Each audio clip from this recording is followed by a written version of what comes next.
रुआ उपवास करत होके हम तो बहुत सारा दिन ऐसा होत होई कि माता रानी रुआ सपना उपना में आवत होके हम लोग सपना ना हमरा बात होत रहल, सपना कहियो नहीं के भाई, डायरेक्ट भगवान से बात होती है। एकदम डायरेक्ट हमरा होई बात होई। देवताहो में बानी, देवता भी बानी रुआ? हाँ देवताहो में बानी, हम मानुष के एथी में अवतार ले बानी, बाकी देवताहो में बानी। सबके पुत्री पुत्र रह, माँ कहे नहीं लो जे तुम्हारे पुत्री पुत्र रह, सब सेवखा लोग। हाँ, अब आप लोग देख सकते हैं इनका जो मनुष्य में जन्म जरूर हुआ है, पर ये जो है वो देवता लोग से डायरेक्ट इनकी बातचीत होती है। लोग सिर्फ रामायण में और टीवी में देखे होंगे कि राम और सीता का 14 वर्ष का वनवास होता है, पर हमारे साथ जिस महिला को आप लोग देख रहे हैं, इस कलयुग में ये जो महिला है हमारे साथ, वो 14 वर्ष का वनवास कर चुकी हैं और बाकी 1 साल से बिना कुछ खाए पिए, बिना सिर्फ पानी पी करके 1 साल तक इन्होंने अपना गुजारा किया है। अच्छा, आपका नाम क्या हुआ माता? गोगली नाम है। गुगली नाम है आपका? हाँ। अच्छा, आपने 14 वर्ष तक वनवास किया है? हाँ 14 बरस वनवास। अच्छा, हमारा जनता जानना चाहती है कि आखिर 14 वर्ष किस कारण से जो है वो आपको वनवास करना पड़ा?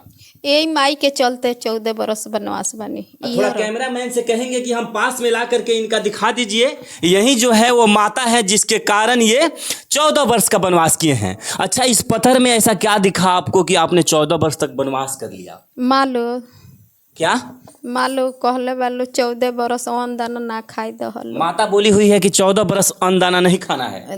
वनवास गए आ साल भर अन्न दाना नहीं खे खाए के। 1 साल से आपने खाना पीना कुछ नहीं खाया? कुछ ना, गंगा जल पीलल बानी।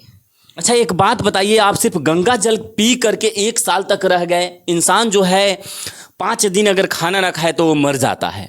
आखिर आप कैसे 1 साल तक सिर्फ पानी पी करके, गंगा जल पी कर बच गए? तो ये लोग शक्ति से ये लोग जलवा चढ़ाए, यही लोग जूठुआ हम पियम है इतना बार। इहे लोटिया में आधा है दे लोटिया बा, यही वो लोटिया है जिससे ये जल भर के और पीती हैं और लगातार 1 साल तक आप पानी पी करके, जल पी करके हाँ रहे जल हैं। पी के 1 साल। अच्छा, 14 साल वनवास जब हुआ तो आप कहाँ गए थे, कहाँ रहे? मने मंदिर प्रणाम पाती करत रहनी है। 7 गो 14 कोस के रहता चलम वनवास चलम। 14 कोस आप चलते भी थे? हाँ 14 कोस, कहीं रुकहूँ को नहीं के 14 कोस चलम न, तब जाके जब पूरा हो जाई तब तहाँ रुकेम, तब उन्हें से फिर आए। अच्छा, आपके जो माता रानी जो आपके मिले थे वो कहाँ है, कहाँ मिले थे आपकी माता? सेव में। सेव में? सेव में आए हुए थे माता? हाँ सेव में। तो क्या बोले आपसे? ई सब देखौली। अब यही के तपस्वा लोग कहल लो जे हमार माँ पुजेरी रही है, तो यही के पुजेरी लगली देखावे। तो 14 बरस के तपस्वा हम कैले बानी। बाल बच्चा कोई के नहीं हम देखले, इनकरे फेर में बानी हम 14 साल तक? हाँ 14 बरस। अच्छा, माता आपको 14 साल तक आपने इतना सारा माता के लिए किया, कुछ माता रानी आपको नहीं दिए, कुछ नहीं बताए आपसे? अब तो वो बरा में बुद्धि ना रहल, अब तो गंवाइए दहनी। बाकी बहुत कुछ माता रानी देले रहनी? हाँ देले रहली, बाकी दूसरे के गंवा दहनी। अच्छा, कुछ ऐसा हो शक्ति देले बानी जौना के कारण जैसे कि उनके कुछ दुख भाल में देखभाल करे खातिर ऐसा कुछ शक्ति बारुआ लगे? हाँ कहले बाड़ी यो अक्षत देवे के। अक्षत देवे के? हाँ। तो कैसन लोग के रुआ अक्षत देवे नी? अक्षत हुए मने लइके फैके जेकरा ना होई ओकरा हो जाई। जेकरा बच्चा उच्चा ना होई ओकरा रुआ अक्षत देम तो बच्चा हो जाई? हाँ बच्चा हो जाई, आ दाग फाग होई ऊ निमन हो जाई, आ दुख में दूर निमन हो जाई। मतलब जेकरा दुख भइल होई, इलाज करावत होई, ओकरा मतलब इलाज से मने मुक्ति रुआ, अक्षत से मुक्ति हो जाई ओकरा? हाँ ई कहले बाड़ी माता कहले बड़ी? हाँ। अब बाकी है कुंडल जौन बाटे ई सब आई शंख लेले बानी रुआ, ई काहे खातिर? तो ई किकरे कहला से मंदिर में प्रणाम पाती करत रहनी है, आ इहे लेके घूमत रहनी है। ये लेकर हुआ इतना ही लेके घूमत मत रहनी? हाँ। अच्छा, जौन 14 साल 13 साल से पहले जौन 1 साल तक हुआ तो कुछ नहीं खैले पिए, सिर्फ पानी पिए ले? हाँ गंगा जल पी ले बनी। गंगा जल पी के? हाँ गंगा जल। अच्छा, माता रानी और भी मतलब जब रुआ उपवास करत होके हम तो बहुत सारा दिन ऐसा होत होई कि माता रानी रुआ सपना उपना में आवत होके हम लोग सपना ना हमरा बात होत रहल, सपना कहियो नहीं के भाई, डायरेक्ट भगवान से बात होती है? एकदम डायरेक्ट हमरा होई बात होई। अब कोई माने या चाहे ना माने हमरा बात होई। अच्छा, गांव में कुछ लोग रुआ के पागल भी कहत होई कि नाटक करती है ऐसा कुछ? कुछ लोग कहत रहल, कुछ लोग समझी, कुछ लोग मानत रहल। अच्छा, रउरा का बुझात रहल जे रुआ भक्ति जौन कइले बानी एकर फल रुआ मिलल बा कि ना? फल तो हमरा का भेटल, बाकी ये लोग एथी में रहत। माता रानी से अपना जिंदगी में रउरा आप भेंट कर लेनी, ऐसे बड़का फल का चाहिए? भगवान से और मुलाकात हो गई, ई हो गए। एकरा से बड़का फल का चाहिए कि रुआ जिंदगी में मनुष्य के जोनी में होते हुए भी भगवान से डायरेक्ट हम देवताहो में बानी। देवता भी बानी रुआ। हाँ देवताहो में बानी, हम मानुष के अथी में अवतार ले बानी, बाकी देवताहो में बानी। सबके पुत्री पुत्र रह, माँ कहे नहीं लो जे तुम्हारे पुत्री पुत्र रह, सब सेव खा लोग। हाँ, अब आप लोग देख सकते हैं इनका जो मनुष्य में जन्म जरूर हुआ है, पर ये जो है वो देवता लोग से डायरेक्ट इनकी बातचीत होती है और देवता जी लोग के साथ में जो है वो इनकी मुलाकात भी होती है। तो देवता लोग कहे हैं कि आप मतलब भले ही मनुष्य है लेकिन आप देवता के जोनी में हैं। हाँ देवता के जोनी में बानी। हाँ देवता के जोनी में रुआ बानी। हाँ देवता के जोनी में बानी। जेकरा बाल बच्चा भी ना होत होई उरुआ लगे आई तो ओकरा से रुआ इलाज ओकरा अच्छत दे देम तो ओकरा बाल बच्चा हो जाई। हाँ ओकरा हो जाई। और कुछ शक्ति बारुआ लगे इतने बतौले बालो, अब हम कौन चीज कहे। अच्छा रुआ पति के मतलब डेथ कैले कितना दिन हो गए?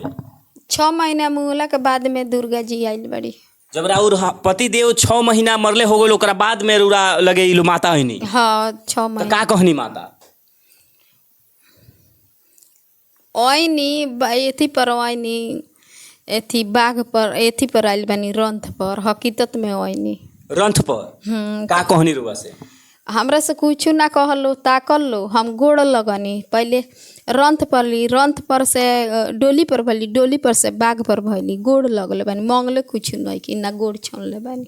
गोड़ नहीं छनले जैसे गले ओले मिलल ऐसा कुछ नहीं के भाई ना नहीं कैले। हेतने पर तो बघऊ रहलन, हकीकत में माँ आइल बड़ी हेतना। अच्छा बाघ देख के डर ना लागल? दुर्गा माता रहनी ना हाँ। के नहीं डराई डराइल नहीं रुआ? ना उनका पास में डायरेक्ट चल गनी। वही जैसे गोड़ लागलनी 10 बजे रात के प्रगट उ लोग आइल लो तो बाकी दिन मन पड़ला आ ये खाली रूप देखौले बड़ी तो उ रूप ना मन पड़ला जे कामना दिन के वही 2 हाली आइल बलो। अच्छा और कोई भगवान जेकरा से रुआ बैठ के आ बातचीत भइल होखे? हाँ बात तो भइल बाटे सब के से, सब देवता लोग से। हाँ। ज्यादा कौना देवता से बात भइल बा? नारद एथी सुदामा जी प्रगटे भइल बड़न आ नारायण जी के नारद जी उहो भइल बड़ा, उनकरो से बात भइल बा, गंगा मैया से भइले बाटे, एहुलो से भइल बा। सभी देवता से आपकी जो है वो मुलाकात हुई। हाँ सब के से भइल बाटे। अब आप लोग सोच सकते हैं इस कलयुग में इस माता से जो है वो डायरेक्ट भगवान से बातचीत होती है। देखो हम तारा से कहतनी हकीकत बा, जब नारद भगवान आ गंगा मैया जब आइल नु तो देखो धरती नीचे बा नु तो धरती में बादल जैसन बा आ वही जनिए नारद भगवान नारायण भगवान बाड़न तो उनकरे बगल में माटुक बा, माटुक बदल में हई रुक बतानो हनुमान जी के गादा बाटे। सब उ हम देखो तनी आ सब उ देखावे नीलो, सब हम बताओ तनी यही बादल बाटे देवताओं में। सभी लोग से मुलाकात भइल बा। हाँ 14 कोस के नीचे पतलपुरी में देवता लो बालो। हाँ 14 कोस के नीचे। हाँ नीचे पतलपुरी में। हाँ पतलपुरी। चलिए बाकी हमारे साथ इस बूढ़ी माता के बारे में आप लोग क्या सोचते हैं? इस कलयुग में जो है वो भगवान से इनकी मुलाकात हो जाती है, आप इनके बारे में क्या सोचते हैं? अपनी प्रतिक्रिया जो है वो जरूर बताइएगा। मिलते हैं नेक्स्ट वीडियो में, अभी के लिए जय हिंद।